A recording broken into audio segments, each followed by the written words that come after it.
Padre, queremos darte gracias porque eres bueno y fiel. Nuestros corazones, Señor, están muy alegres hoy al poder reunirnos después de todas estas semanas de haber tenido que suspender la clase por causa del COVID, la enfermedad y esta situación difícil que hemos atravesado. Gracias por tu amor, tu cuidado, gracias por la familia de Dios, que nos apoyamos unos a otros, oramos los unos por los otros y nos sentimos, Señor, así amparados bajo la sombra de tus alas y en el amor de tu pueblo, Señor, que tú has formado y que estás formando para que compartamos juntos una eternidad. Gracias, Señor, gracias porque eres real, gracias porque eres cercano. Y ahora, Señor, al abrir tu palabra y meditar en este tema de la oración, te pedimos tu ayuda, tu dirección y tu bendición para cada uno de nosotros. Oramos en el nombre del Señor Jesucristo. Amén. Muy bien, hermanos. Voy entonces a compartir la pantalla. Vale. Y aquí tenemos entonces el tema del paso número 7. Para aquellos que os estáis incorporando hoy, debéis saber que en nuestro canal de YouTube están las otras 6 lecciones, de 1 hora cada una, así que algunos os he hecho llegar hoy el manual, que no lo teníais, así que podéis, en el momento que os sea cómodo, mirar las clases a partir de la 1 y podéis poneros al día poquito a poco, ¿vale? Son todas clases aproximadamente de 1 hora. Quería sugeriros también que aparte del manual que tenéis allí, yo no sé cómo lo habéis impreso vosotros, yo lo tengo aquí impreso con la página en blanco por detrás, pero os sugiero tener un sitio donde tomar apuntes, porque voy a agregar unas cuantas cosas a los temas, al contenido que tenemos en la lección, ¿vale? Entonces, comenzando con el paso número 7, hablando con Dios, allí tenemos la pregunta, ¿qué es la oración? Y la respuesta es muy clara. Orar es comunicarse con Dios. Es tan sencillo y natural como hablar con un amigo. A Dios se le puede hablar con toda confianza sobre cualquier tema o necesidad. La oración es una comunicación íntima con Él. Realmente esta definición es preciosa, es muy clara, nos habla de esta libertad que tenemos para venir y relacionarnos con Dios, podemos hablar con Él de cualquier tema, podemos presentar cualquier necesidad y además esto nos habla de una comunicación íntima con Él. La oración se levanta en las Escrituras como el lugar donde los seres humanos nos reunimos con Dios. Por eso es muy importante aprender sobre ella. Lo interesante también de esto es que la persona más sencilla, el creyente más simple, no necesita estudiar hebreo ni griego para volverse una experta en la oración. La oración requiere solo un intenso deseo, un anhelo profundo de pasar tiempo con Dios. Y esto está al alcance de cualquiera de nosotros. No importa la capacidad intelectual, no importan los estudios, si son universitarios o no, no importa la inteligencia mayor o menor que algunos puedan tener. Hay personas muy dotadas y muy capacitadas, pero a veces todo eso no vale de nada si en realidad no hay un anhelo de buscar a Dios en oración y depender de Él. Voy a deciros 3 cosas sobre la oración que no tenéis en el manual y os sugiero apuntar. La primera, orar es andar en la plena luz de Dios y decir sencillamente y sin trabas, soy humano y tú eres Dios. Así que esta es una bonita definición. Orar es andar en la plena luz de Dios, en comunión con Dios, y decir sencillamente, Señor, yo soy una criatura, soy humano, tú eres Dios. El Salmo 39, versículos 4 al 7, hay allí donde el salmista expresa su debilidad. Dice, hazme saber, Señor, mi fin, cuánta sea la medida de mis días, sepa yo cuán frágil soy. Diste a mis días término corto y mi edad es como nada delante de ti. Como una sombra es el hombre, en vano se afana, amontona riquezas, no sabe quién la recogerá. Pero el verso 7 dice, y ahora, Señor, ¿qué esperaré? Mi esperanza está en ti. Así que cuando oramos, estamos declarando nuestra debilidad, nuestra pecaminosidad y nuestra completa necesidad, presentándonos ante el poder ilimitado, la santidad perfecta y la gracia soberana de Dios. Esta es una maravillosa realidad. La segunda cosa que quería deciros antes de cubrir los blancos aquí es que orar no es la manera de establecer la presencia de Dios en nuestra vida, sino más bien la manera de responder a la presencia de Dios, que es un hecho, sea que lo sienta o no. ¿Vale?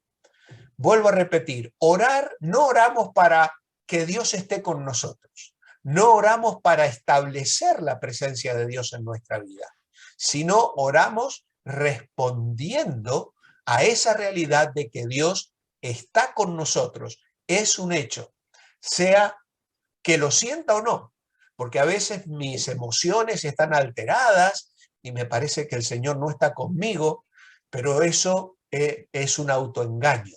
El Señor dijo, yo estoy con vosotros todos los días hasta el fin del mundo. Por lo tanto, cuando yo oro, no oro para que el Señor esté conmigo, no oro para pedirle que me acompañe, oro para responder a esa presencia. Él está conmigo y entonces yo respondo en oración.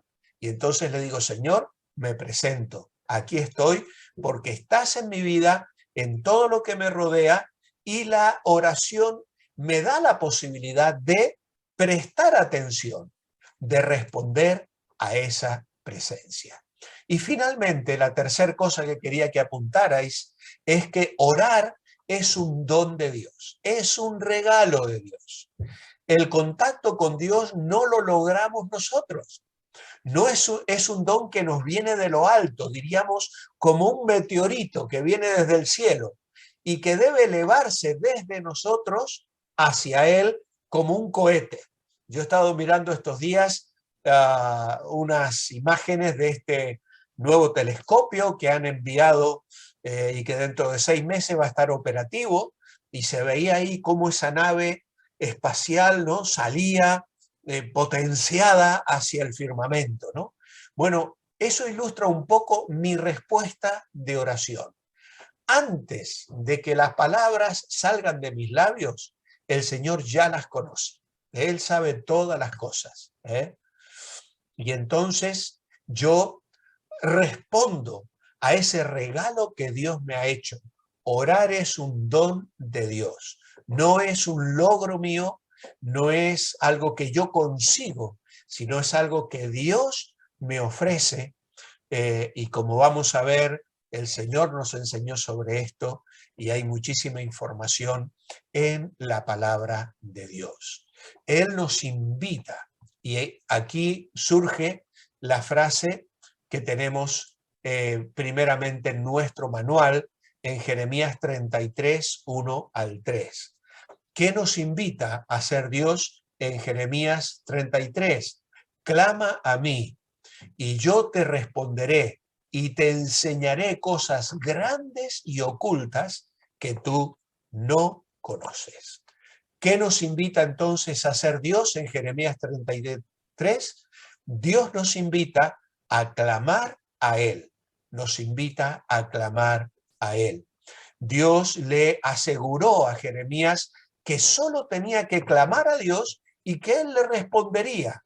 Dios está listo para contestar nuestras oraciones, pero tú y yo, cada uno de nosotros, tenemos que pedir su ayuda. Con seguridad Él puede ocuparse de nuestras necesidades sin que se lo pidamos. Y de hecho, muchas veces el Señor lo hace. Pero cuando lo hacemos, reconocemos que solo Él es Dios y que no podemos lograr con nuestras fuerzas todo lo que está en su dominio hacer. Dice allí, orar es un medio para expresar con franqueza todo lo que está en su corazón a un amigo que le escucha con gran interés. Qué hermoso es poder decir esto acerca del Señor. ¿Cómo promete responder Dios a la oración? Pues enseñándonos lo que aún no sabemos. Clama a mí y yo te enseñaré cosas grandes y ocultas que tú no conoces. Ahora, esta profecía de Jeremías 33 comienza con la voz de Dios afirmando su identidad como el creador y el sustentador del mundo, y luego sigue con una invitación al profeta para que tenga una relación más íntima con Dios. Y aquí se ve que el Dios de todo poder creativo es el mismo Dios de la relación personal. Aunque a veces nos pueda parecer que Él está distante o ausente, siempre, incluso cuando castiga o cuando disciplina, Él siempre quiere una relación íntima con Él. Y de hecho usa al profeta para llamar a su pueblo a el arrepentimiento, a buscar a Dios, a clamar a Él, y Él va a responder y le dice al profeta que va a darle comprensión y entendimiento de cosas que él no conocía. Así que le ofrece la oportunidad para que sepa más de las cosas de Dios. Y esta es la promesa que Dios responderá cuando Jeremías clame a él. Él quiere enseñarle más. Dios dice, te enseñaré cosas grandes y que en este momento son inaccesibles y que tú no conoces. Ahora bien, se ha producido aquí una rayita no sé por qué sucedió esto, no importa. ¿Habrá tiempos cuando Dios está demasiado ocupado para oír su clamor? Por supuesto que no. Allí debemos marcar que Dios no está demasiado ocupado nunca para oír. Eso es la omnipotencia de Dios, la omnisciencia de Dios. Un Dios soberano y todopoderoso que puede atender las súplicas de millones y millones y millones de personas. Nunca Él estará demasiado ocupado. Al contrario, vemos a un Dios que nos ama y que nos invita siempre a buscarle y a clamar a Él. Tengo aquí unas citas, como por ejemplo Proverbios 15:3, que dice, los ojos del Señor están en todo lugar, mirando a los malos y a los buenos. Así que no solo el Señor nos atiende cuando oramos, el Señor está siempre pendiente de los seres humanos y mira a los buenos y a los malos.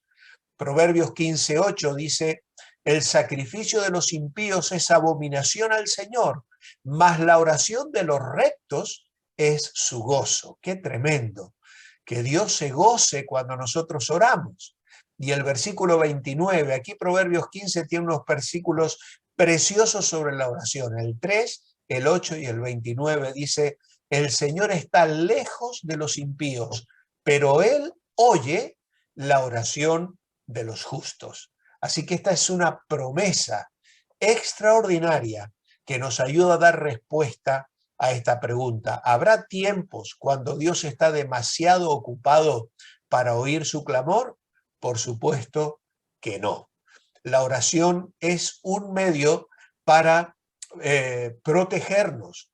¿Cuál fue el consejo que Jesús dio a sus discípulos para que ellos no entraran en tentación? Bueno, esto lo tenemos en Mateo 26:41. El Señor les dijo, estad alertas y seguid orando, seguid orando. Una de las cosas que tenemos que recordar a través de todo este tema sobre la oración es que pedir ayuda es la raíz de la oración. Pedir ayuda. No tenemos que cortarnos en este sentido. Dios nos ha dejado la oración para que clamemos a Él, porque sabe que dependemos de Él, que le necesitamos. Pedir ayuda es la raíz de la oración. Si nosotros vamos, por ejemplo, a la enseñanza del Padre Nuestro, en la oración modelo que el Señor Jesús dejó, veríamos que ese Padre llamado Padre Nuestro consiste en una serie de peticiones que expresan nuestra dependencia de Dios. Y aquí el Señor en Mateo 26 está en Getsemaní, está clamando, Él está sufriendo angustia y en medio de su necesidad, ¿qué hace? Clama, ora al Padre y les dice a los suyos, velad, es decir, estad alertas, permaneced vigilantes. Y la razón era para que no entraran en tentación. Una persona puede estar completamente despierta físicamente, pero puede sucumbir ante la tentación.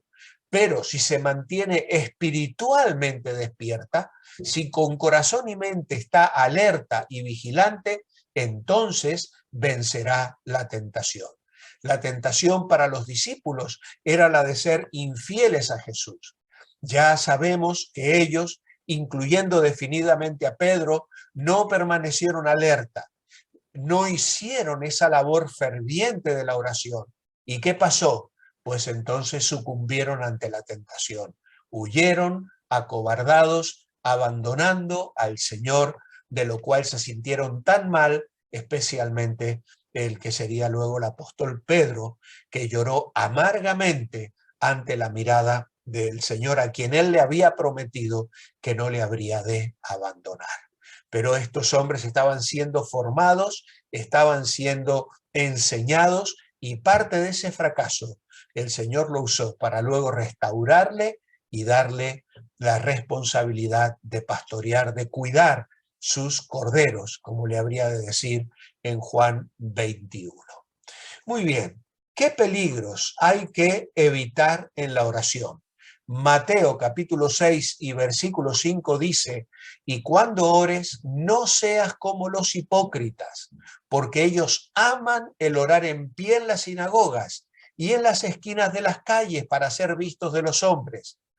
Os digo, de cierto os digo, que ya tienen su recompensa. Se da por supuesto aquí que todos los discípulos de Cristo oran, es decir, tú cuando ores. Es decir, en la Biblia no entra en la idea bíblica el de un creyente que no tenga vida de oración. Así que más fácilmente debería encontrarse vivo un hombre que no respirase que a un cristiano que no ore. Si falta la oración, falta la gracia. Ahora, los hipócritas eran culpables de dos grandes faltas cuando oraban. Una era la vanagloria. Lo hacían para ser vistos de los hombres. Y lo otro era la repetición. Es decir, repetían vanamente una y otra vez la misma oración.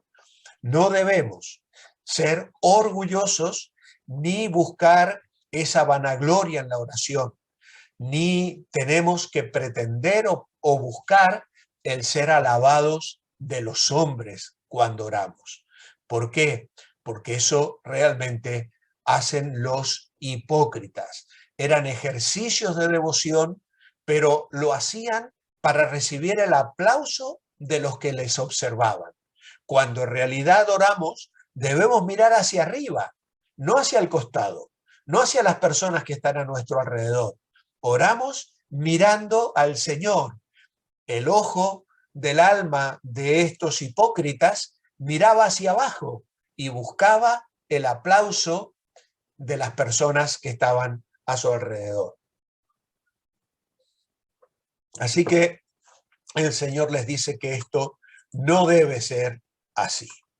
Luego Mateo 6:7 nos habla de la segunda cosa que decíamos. Y orando no uséis vanas repeticiones como los gentiles que piensan que por su palabrería serán oídos. Hay personas que piensan que repetir las mismas palabras y una y otra vez como un encantamiento hará que Dios les oiga. Ahora bien, no es erróneo acercarnos a Dios con la misma repetición.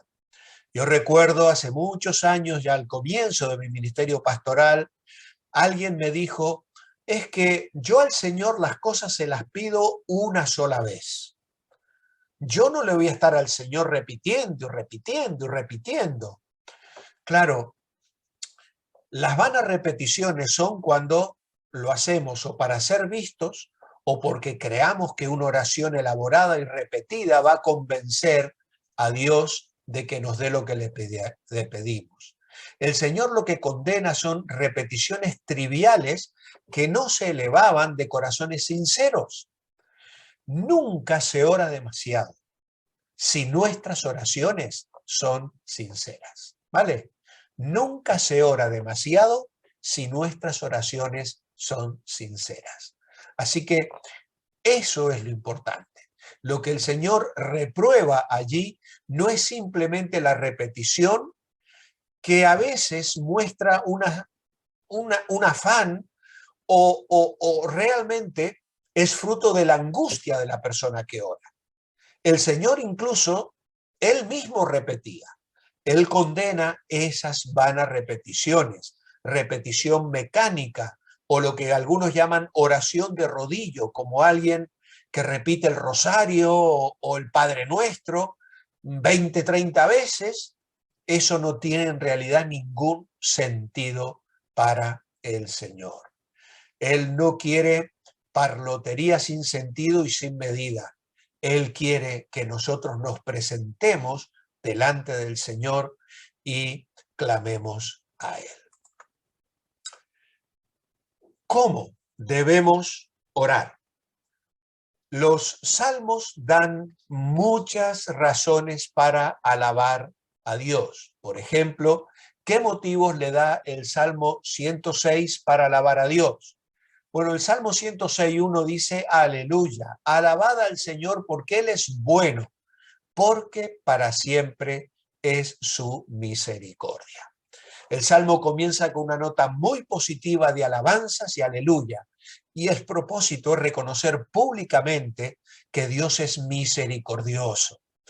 En efecto, en este sentido, el Salmo es temático y es un poema que lleva cierto estilo que usaban los hebreos, los judíos, y es casi, tiene la misma finalidad del Salmo anterior, pero él está públicamente afirmando que Dios actúa misericordiosamente y que lo hace también con poder, y describe a las personas que confían en el Señor como felices, dichosas y bienaventuradas. Así que el reconocimiento de la gracia y el amor de Dios está íntimamente relacionado con la afirmación de la justicia de Dios. Y esto es algo muy hermoso que nosotros podemos hacer también cuando oramos al Señor. Luego, en lugar de vivir preocupado, ¿qué debe hacer? Filipenses 4:6 dice, por nada estéis afanosos, sino sean conocidas vuestras peticiones delante de Dios en toda oración y ruego con acción de gracias. Así que tenemos que presentar a Dios nuestras necesidades en oración. Filipenses también nos habla de con qué actitud se debe pedir a Dios. Dice, sean conocidas vuestras peticiones delante de Dios en toda oración y ruego con acción de gracias.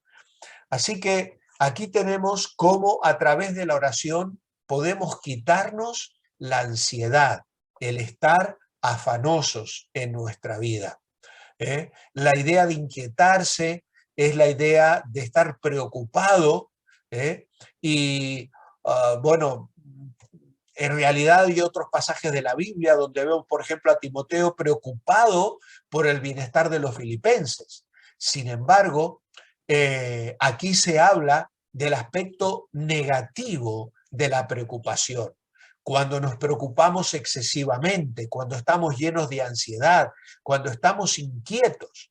A veces la ansiedad puede ser por la comida, por la bebida, por la ropa, por el día de mañana, por la vida, por cómo responder a acusaciones, en fin. Hay muchas cosas que nos pueden causar ansiedad. En Mateo 6:25 el Señor decía: no os afanéis por vuestra vida, qué habéis de comer, qué habéis de beber, ni por vuestro cuerpo, qué habéis de vestir.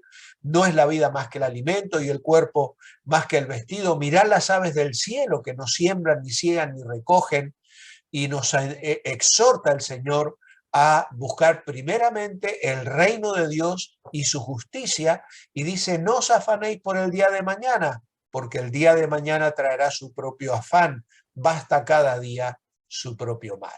Aquí lo que habla Pablo a los filipenses es que el remedio para la enfermedad de la ansiedad y la preocupación es la oración. Y Pablo prosigue: sino que en todo, mediante la oración y la plegaria, sean presentadas vuestras oraciones acompañadas de acción de gracias. Yo doy gracias al Señor por algunos hermanos me han estado escribiendo estos días, incluso en los comentarios de YouTube decían: hermano, doy gracias a Dios por la enfermedad que ha padecido. Qué bonito, ¿no? Podemos dar gracias a Dios, aún porque sabemos que si Él permitió que entrase el COVID y que yo tuviese que estar ingresado, tuvo propósitos soberanos para bendecir y enriquecer mi vida y para mover al pueblo de Dios a la oración. Y cuántas bendiciones hemos recibido a lo largo de estas semanas. Así que realmente podemos ser agradecidos en todo, como va a decir Pablo a los tesalonicenses en el capítulo 5, orad sin cesar, dad gracias en todo. Realmente la acción de gracias debe formar parte de nuestro lenguaje espiritual permanente. Al orar, dice la lección aquí, dando gracias a Dios, se está expresando fe en Dios por la contestación que Él dará a su petición. Por eso el versículo 7 dice que el cristiano puede experimentar paz en su corazón al dejar su carga en manos de alguien que es completamente capaz de ayudarle. Esta paz tiene sus cimientos en la gracia de Dios y es merecida por Cristo para los creyentes. De ella habla Pablo al principio, al final y a veces en el cuerpo de todas sus epístolas. En Filipenses, como casi siempre, la nombra inmediatamente a la paz después de la gracia. Cuando escribe a Timoteo, la palabra misericordia se interpone entre gracia y paz. Y aquí tengo una frase muy bonita. La paz es la sonrisa de Dios reflejada en el alma del creyente. ¿Eh? Qué hermosa frase esta. La vuelvo a repetir si alguien la quiere apuntar. La paz es la sonrisa de Dios reflejada en el alma del creyente. Es la calma del corazón después de la tormenta del Calvario. Es la firme convicción de que Él no escatimó ni a su propio Hijo, sino que lo entregó por todos nosotros. Nos dará también con Él todas las cosas. Romanos capítulo 8 y versículo 32. Isaías 26:3 dice: tú guardarás en completa paz a aquel cuyo pensamiento en ti persevera, porque en ti ha confiado. Así que la paz en el presente contexto es el don divino que resulta de la gozosa meditación en las bendiciones de Dios, en la magnanimidad de Dios que Él muestra para con cada uno de nosotros y en la confiada oración que elevamos al trono de la gracia.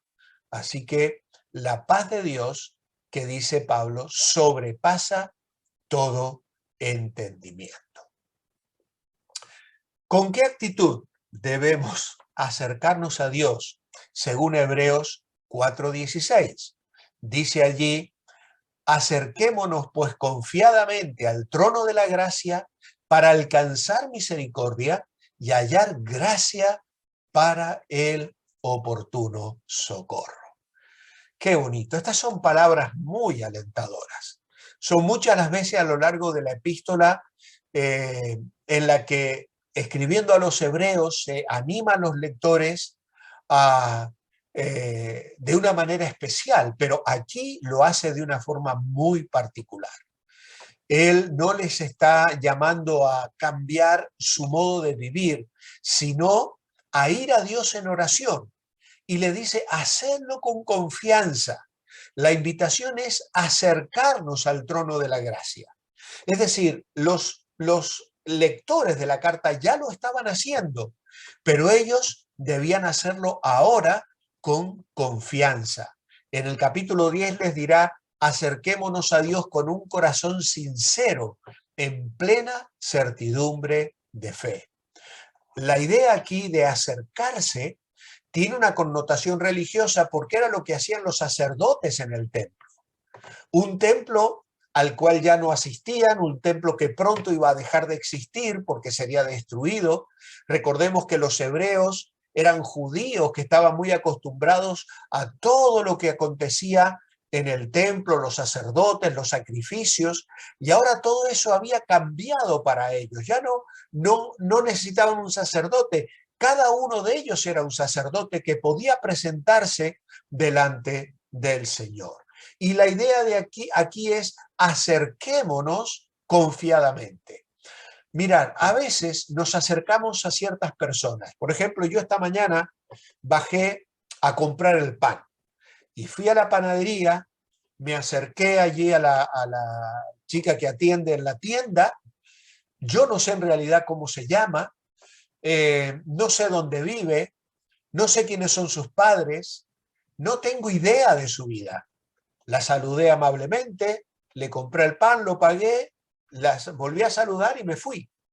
Me acerqué a ella, pero no lo hice con la intención de estar, de quedarme, de permanecer. Sin embargo, cuando llegué a casa, traje el pan, me senté junto al lado de mi esposa, partimos el pan, dimos gracias por él y tomamos juntos el desayuno. Y claro, me acerqué a mi esposa, pero yo sé quién es ella, sé sus sentimientos, sé lo que ha estado pasando los últimos días, tengo comunión, tengo contacto con ella, completamente diferente a esa otra persona a la que me acerqué. Ahora, la idea aquí de acercarnos a Dios es la idea de la segunda, es decir, la idea con la que yo me senté al lado de mi esposa para charlar, para conversar y compartir juntos el desayuno. Esto es lo que somos llamados a hacer. Acerquémonos confiadamente para quedarnos, para estar, para hablar, para conocer, para abrir el corazón. Y esa es la bendición que hemos recibido gracias al Señor y a su obra en la cruz. Alguien a veces pregunta, ¿pero por qué orar?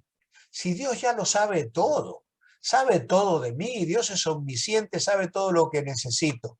Bueno, no solo porque la Biblia nos dice, como acabamos de leerlo en Hebreos 4:16, sino porque Jesús lo hizo. Jesús valoró la oración lo suficiente como para dedicarle mucho tiempo mientras estuvo aquí en la tierra. Y él entendió mejor que nadie la gran diferencia que hay entre Dios y los seres humanos. Jesús valoró lo suficiente y le dedicó muchas horas a esa tarea. Ahora, nosotros que somos mucho más vulnerables, nosotros que somos mucho más limitados, necesitamos también reconocer esta gran necesidad de la oración. Por eso, bueno, acá tenemos una sugerencia de discusión. ¿A qué se debe ese grado de confianza que puede tener con Dios? Obviamente que es fruto del sacrificio de Cristo en la cruz del Calvario. ¿Qué significa orar sin cesar? Primera Tesalonicenses 5:17. Bueno, perdón, me había olvidado de colocar allí el acercarnos confiadamente, con toda confianza. Allí lo tenéis para cubrir. ¿Y qué significa orar sin cesar? Pues orar sin cesar, todos sabemos que no podemos pasar todo el tiempo sobre nuestras rodillas, pero es posible asumir una actitud de oración permanente. Esta actitud se construye sobre el reconocimiento de nuestra dependencia de Dios, tomando en cuenta que Él está con nosotros y nosotros teniendo la determinación de obedecerle en todo momento. Entonces vamos a hallar que es natural obrar con frecuencia, espontáneamente, oraciones cortas. ¿Recordáis la época cuando se mandaba telegramas? Ahora no mandamos telegramas, ahora mandamos WhatsApp, ¿no? O correos electrónicos, ¿vale? Pues orar sin cesar es mandar telegramas al cielo, ¿eh? Pequeñas frases. Yo puedo estar conduciendo y no necesito cerrar los ojos para orar, ¿eh?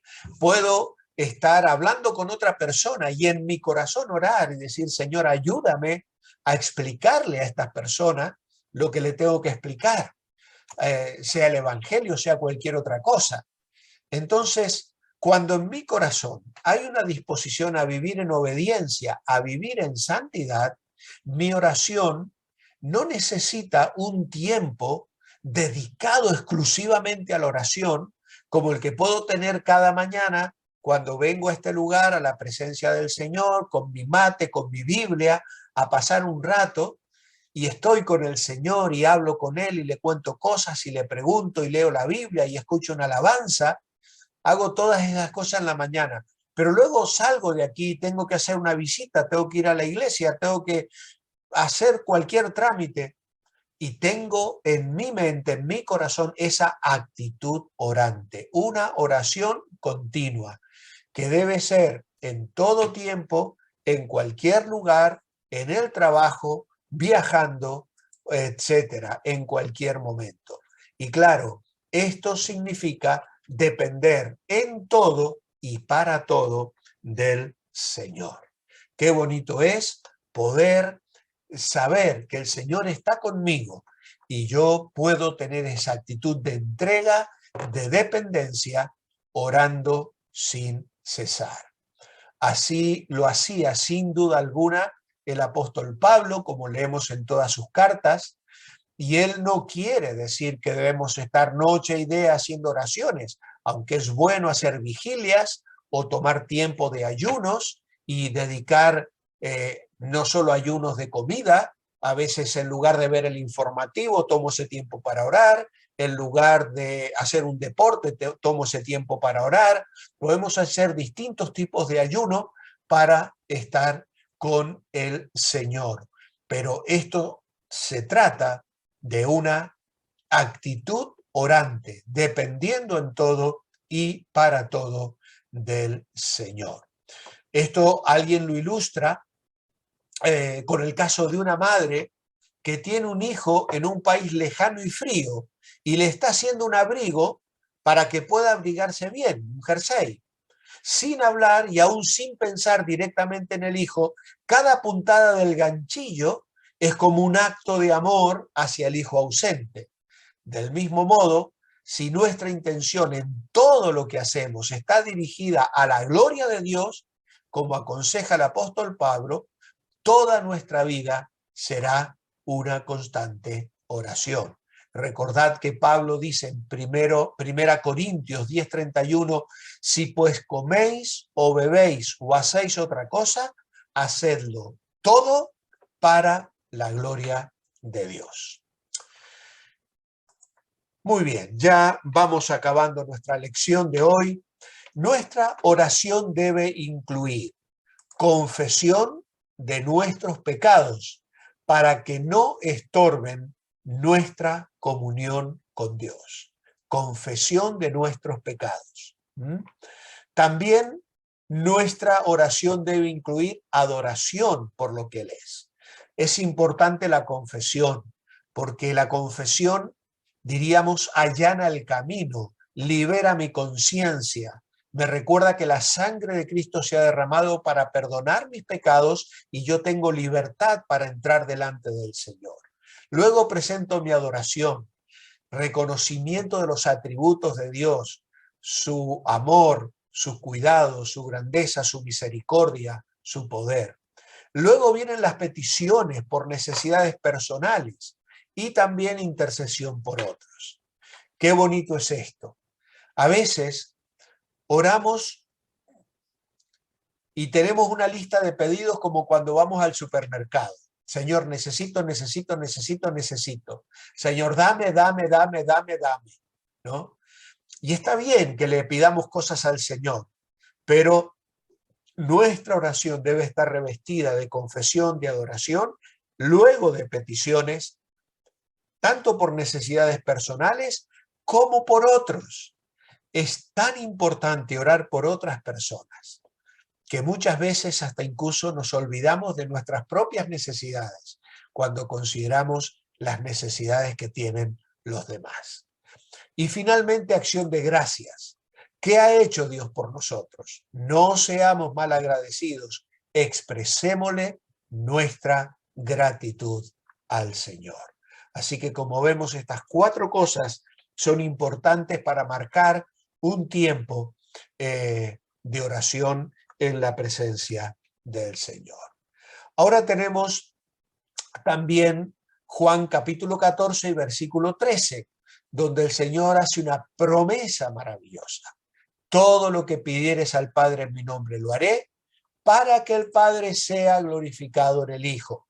Así que debemos pedir en el nombre de Jesús. Ahora, todo pedido, sea el que sea, debe ser hecho en su nombre. ¿Por qué? Porque esto significa pedir de acuerdo con el carácter y la voluntad de Dios. Dios no concederá peticiones contrarias a su naturaleza o a su voluntad. Y no podemos usar su nombre como una fórmula mágica para satisfacer nuestros deseos egoístas. Si yo sigo a Dios con sinceridad y procuro hacer su voluntad, mis peticiones van a estar en la línea en lo que Él desea y entonces la va a conceder. Las oraciones serán respondidas cuando no sean egoístas, cuando sean hechas en el nombre de Cristo y cuando estén buscando el interés del reino de Dios. Estas oraciones proceden de la fe y estarán de acuerdo con la voluntad de Dios. Por eso, siempre cuando oramos, nos debiéramos expresar: Señor, no se haga nuestra voluntad, sino sea hecha la tuya, porque así el nombre de Dios es glorificado. Y esto es algo muy interesante también de notar, ya casi terminando. La búsqueda de la gloria de Dios y de nuestro gozo se unen en la oración. Cuando el creyente ora, Dios es glorificado. Y cuando el creyente ora, experimenta el gozo de Dios en su vida. De hecho, el Señor luego, aquí en Juan 14 y Juan 15, lo ha de decir: para que vuestro gozo sea cumplido. ¿Qué más? Aprendemos acerca de orar en los siguientes pasajes. Salmo 66, verso 18 dice: si en mi corazón hubiere yo mirado a la iniquidad, el Señor no me habría escuchado. Debemos confesar nuestros pecados porque somos pecadores, seguimos haciendo el mal. Y la confesión requiere que escuchemos a Dios y deseemos dejar de hacer lo que a Él no le agrada. David confesó su pecado y oró: líbrame de los errores que me son ocultos. Preserva también a tu siervo de las soberbias, en el Salmo 19:12. Si yo me niego a arrepentirme, si yo abrigo y acaricio ciertos pecados, se levanta un muro entre Dios y mi corazón. Quizá no podamos confesar todos los pecados que cometimos porque no los recordamos, pero mi actitud hacia la vida debe ser de confesión y obediencia. Si mi corazón hubiese acariciado yo la iniquidad del Señor, no me habría escuchado. Es, si yo hubiese amado el pecado y me hubiese permitido cometerlo, Dios no escucharía mi oración, ni podría yo esperar respuesta de paz en ella. Esa es la idea del Salmo 66.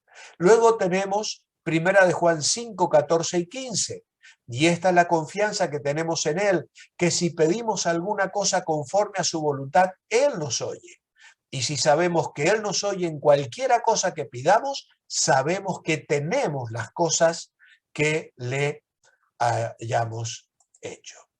Debemos orar conforme a su voluntad. Ese es el énfasis aquí, no en la nuestra. Cuando nos comunicamos con Dios, no pedimos lo que queremos, sino que dialogamos con Él sobre lo que quiere para nosotros, armonizando nuestras oraciones de acuerdo a su voluntad. Y en Mateo 21, 22 dice, todo lo que pidiereis en oración creyendo, lo recibiréis. Por lo tanto, debemos orar con fe. Eso no garantiza que podemos conseguir todo lo que queramos simplemente por pedirlo. Dios no actúa como garante de pedidos que podrían herirnos o que violarían su naturaleza o su voluntad. La declaración de Jesús aquí no es un cheque en blanco. Nuestra oración debe centrarse en el reino de Dios. Si creemos, nuestras peticiones estarán supeditadas a la voluntad de Dios y Él se va a sentir gustoso de contestarlas. Eso sí, la fe, si es sincera, estimula la oración. Y la oración no será sincera si no brota de la fe. La condición, pues, para recibir es orar creyendo. Así Dios no me va a negar las peticiones, ni van a quedar frustradas las expresiones de fe. No hay más que pedir y ya lo tienes. No hay más que creer y ya lo recibes, dice un amado hermano. ¿Qué más quieres? ¿Qué dice la primera parte de Efesios 3:20 que le anima a orar? Y aquel que es poderoso para hacer todas las cosas mucho más abundantemente de lo que pedimos o entendemos según el poder que actúa en nosotros. ¿Qué significa? Que Dios es poderoso para hacer todas las cosas. Y aquí Pablo quiere usar todas las palabras posibles para comunicarnos la inmensidad del poder de Dios, tal como se encuentra en Cristo Jesús.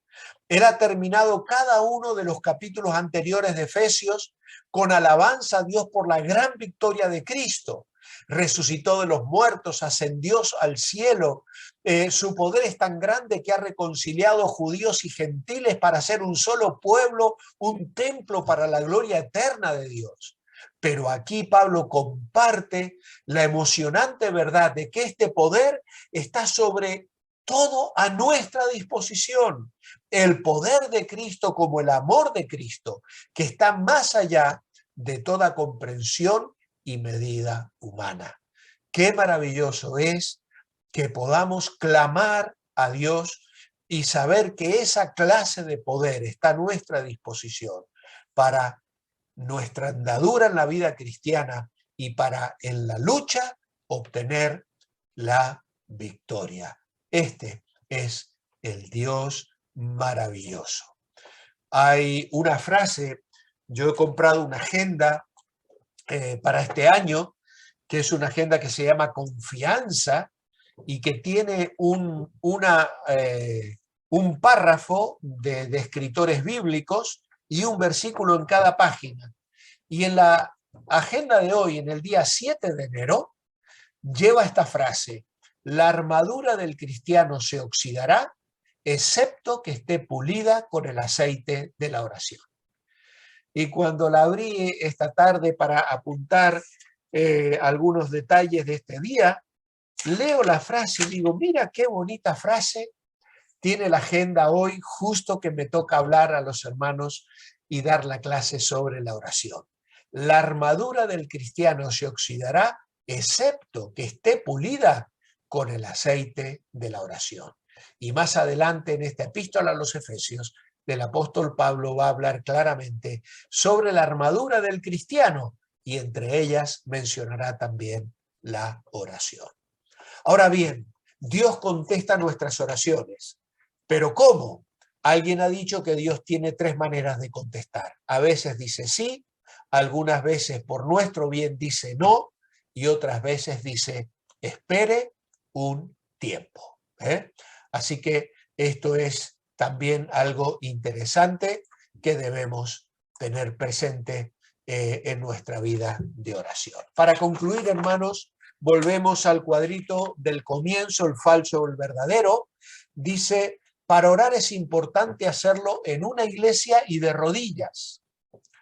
Bueno, obviamente que después de todo lo que hemos dicho, sabemos que esta declaración en realidad es falsa.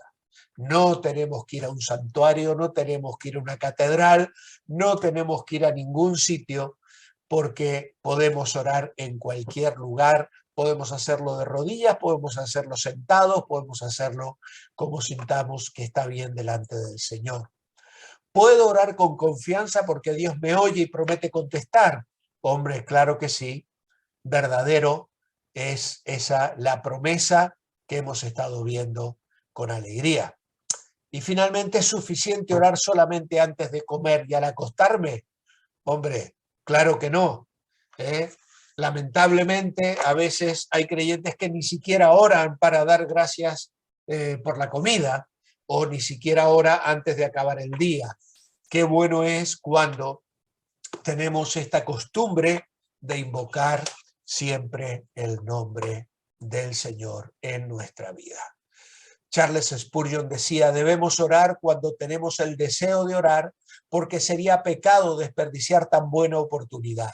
Debemos orar cuando no tenemos el deseo de orar, porque sería peligroso quedarse en tan insalubre condición. Así que, hermanos, somos llamados a orar con ganas y sin ganas. Y yo cuando a veces no tengo ganas de orar o estoy desanimado, es lo primero que le digo, Señor, tú sabes que no tengo ganas de orar. Pero aquí vengo, Señor, ayúdame a orar. Y esto es algo importante.